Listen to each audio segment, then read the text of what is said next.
Top 5 pinakamisteryosong pagkawala sa Pilipinas. Number 5, si John Dunsel, isang varsity player sa UST.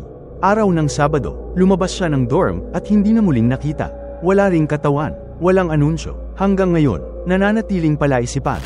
Number 4, Desaparecidos. Daang-daang aktivista ang nawala noong martial law.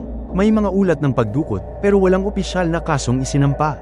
Hanggang ngayon, hinahanap pa rin sila ng mga pamilya nila. Number 3, ang Snake Man sa Robinsons. Isang alamat na may babaeng nawala raw sa fitting room. Ayon sa kwento, may kalahating ahas na nilalang sa basement. Urban legend ba o may bahid ng katotohanan? Number 2, Luis Katigbak. Isang sikat na manunulat. Matapos ang isang gabi ng radio interview, hindi na siya samipot sa kahit anong event. Wala nang update, walang pahayag. Minsan, ang mga matalino rin ay biglang naglalaho. At number 1, isang batang lalaki sa Balete Drive. Nakita siyang nagbibisikleta, tapos nawala. Ilang taon pagkatapos, may nagsabing nakita siya muli, pero hindi raw siya tao. Wala na siyang mata, wala na ring kaluluwa.